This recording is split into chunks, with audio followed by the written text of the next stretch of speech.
Hello guys, আপনারা কেমন আছেন? আশা করি ভালো আছেন। আর ভালো থাকেন এই প্রার্থনাই করি। আমি মেঘলা জীবনের গল্প নিয়ে আপনাদের সামনে হাজির হয়েছি। আজ আমার নিজের সম্পর্কে কিছু বলবো, তাইলে আপনারা শোনেন। আর আমার ভিডিওটা যদি ভালো লাগে অবশ্যই লাইক, শেয়ার, কমেন্ট করবেন। ঠিক আছে, তাইলে আমি শুরু করি আমার গল্প। আমি আমি ফ্রি ফায়ার খেলাটা তো অবশ্যই আপনারা চিনেন না। এই খেলাটা আমি অনেক পছন্দ করি। সো আমি অনেক চেষ্টা করি শিখার। হঠাৎ করে আমার একটা বন্ধুকে জানায় যে, দেখ আমি না ফ্রি ফায়ার খেলাটা অনেক পছন্দ করি, তুই কি আমার শেখাবে? সে বলছে, তুই বললে একবার কেন 10 বার শিখাবো। তখন কি করতাম, আমি তাকে প্রতিদিন আমার বাসায় নিয়ে আসতাম। বাসায় নিয়ে আসলে ও আস্তে আস্তে আমাকে ফ্রি ফায়ার খেলাটা শিখাইতে চায়। যখন আমি মানে হাত দিয়ে টাইপ করতে যাই, তখন সে কী করে আমার হাতের মাঝে হাত রাখে। তখন আমার শরীরটা মানে শিরশির করে ওঠে, বুঝছেন। তখন সে কী করছে আমার প্রতি, সে জানি কেন ইমোশনাল হয়ে গেছে অনেকটা। কারণ একটা মেয়ে একটা ছেলে যখন এক রুমে নিস্তব্ধভাবে থাকে, তখন তার মনের অবস্থাটা কী হতে পারে আপনারা অবশ্যই বুঝতে পারছেন। তখন সে আমাকে ফ্রি ফায়ার খেলতে খেলতে এক পর্যায়ে সে মানে রিলেশনের দিকেই চলে যায়, যে দেখ তোরে আমি অনেক পছন্দ করি। যখন তো স্কুলে যাইতে তখন তাকে তোরে আমি ভালোবাসি, কিন্তু মানে বলতে পারি না। তখন কি আমিও তার প্রতি অনেকটা ইমোশনাল হয়ে যাই। তখন আমাদের একটা সম্পর্ক সৃষ্টি হয়ে যায়। তো আমাদের বাসার কেউ তো জানতোই না, কারণ সে তো আমাকে ফ্রি ফায়ার খেলা শেখানোর জন্য আসতো। আর আমরা যে আপনি কী করি সেটা তো কেউই জানে না। এক পর্যায়ে তার সাথে সম্পর্ক করতে করতে অনেক দিন চলে যাওয়ার পরে একদিন হঠাৎ করে আমার বমি উপভোগ হয় আর কি, বমি করার মানে চেষ্টা করতে। তখন হঠাৎ করে আমি বমি করি।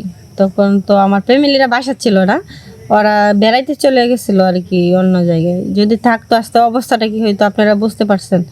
তখন আমি বমি করি হঠাৎ করে। তারপরে কি করি, আমি গোপনে ডাক্তারের কাছ থেকে একটা প্রেগনেন্সি টেস্ট আনি আর কি, টেস্ট করার জন্য। তখন প্রেগনেন্সি টেস্ট করার জন্য যখন আনি, তখন দেখি যে আমি পজিটিভ।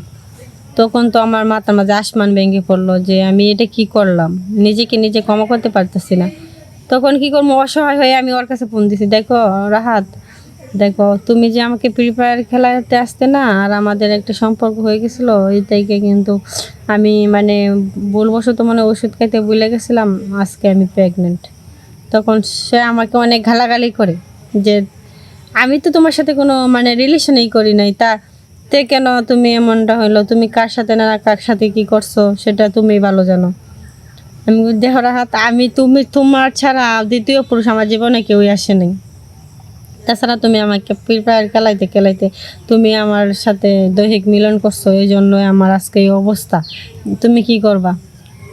তখন সে আমাকে অনেকটা মানে অপমান করলো যে একজনের বাসায় গিয়ে ফ্রি ফায়ার খেলেই কি এমনটা হয়ে যায়, আর তুমি হচ্ছে দুচরিত্র একটা মেয়ে, তুমি কার সাথে কি না করছো আকাম কুকাম করে, এখন তুমি আমার সাথে এমন আমার পাশানোর চেষ্টা করতেছো। দেখো আজকের পর থেকে আমি তোমার বাসায় তোমাকে ফ্রি ফায়ার খেলানোর জন্য যাইতাম না। তখন কি করলো, সে আমার নাম্বারটা ব্ল্যাক লিস্টে ফেলাই দিল। আমার কেমন জানি লাগতেছে জানেনই তো।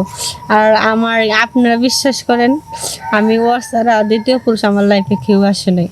তখন আমি কি করবো, আমি অনেকটা ইমোশনাল হয়ে যেতেছি। দিন দিন তো আমার কন্ডিশন তো নর্মালের দিকে যাচ্ছে, যে আমার পেটের বেবি বড় হচ্ছে।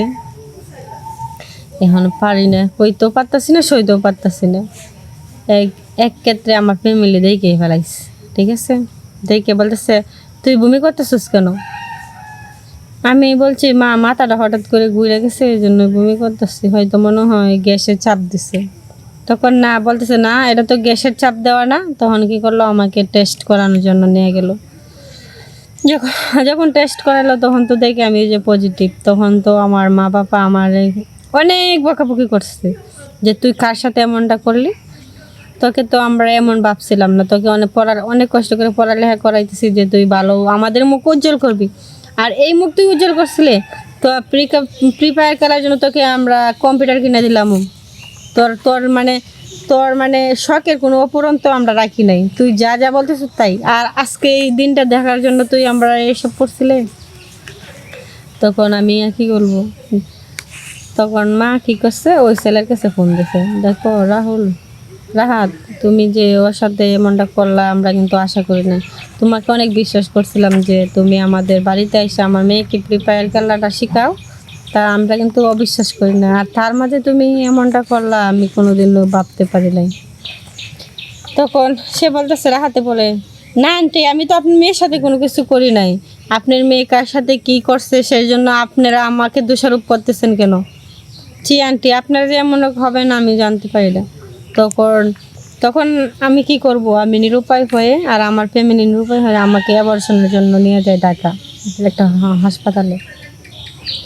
তখন আমার কষ্ট লাগতেছে, দেখ আজকে আমি এই ভুল কাজটা করছি, দেখি আজকে আমার অ্যাবর্শনাল করানো হচ্ছে। আজকে যদি আমার স্বামী হইতো, সে কি চাইতো যে আমি অ্যাবর্শনাল করানো দেওয়ার জন্য? ও তো বাবা হইতো আর আমি মা হইতাম। আজকে আমি কেমন করে সমাজের কাছে মুখ দেখাবো যে আজকে আমি একটা অসতী নারী, যে আমি একজনের সাথে রিলেশন করতাম আর সে আমার সাথে আজকে অস্বীকার করলো। তো আমার খুব কষ্ট লাগতেছে, আমি আমার বেবিটাকে নষ্ট করতেছি। সে তো অনেক আশা নিয়ে আমার পেটে আসছিল না, দুনিয়ার আলো বাতাস দেখার জন্য। আমি নিজেকে নিজে ক্ষমা করতে পারতেছি না, আমি অনেকটাই আপসেট আছি। আমার বেবিটা পৃথিবীর আলো মুখ দেখতে পারতেছে না। আমি অনেক অনেক ভিতরে অনেক কষ্ট নিয়ে অ্যাবর্শনাল করাইলাম। হ্যালো গাইস, আপনারা আমার মতো যা মা বোন আছেন তারা এমন কাজ করবেন না যে আমার মতো পরিস্থিতি হয়। আপনারা ফ্রি ফায়ার খেলার জন্য কাউকে বাসায় ডেকে নেবেন না। বাসায় যদি ডেকে নেন, একদিন 2 দিন 3 দিন থাকতে থাকতে কিন্তু আপনার প্রতি একটা আপসেট হয়ে যাব।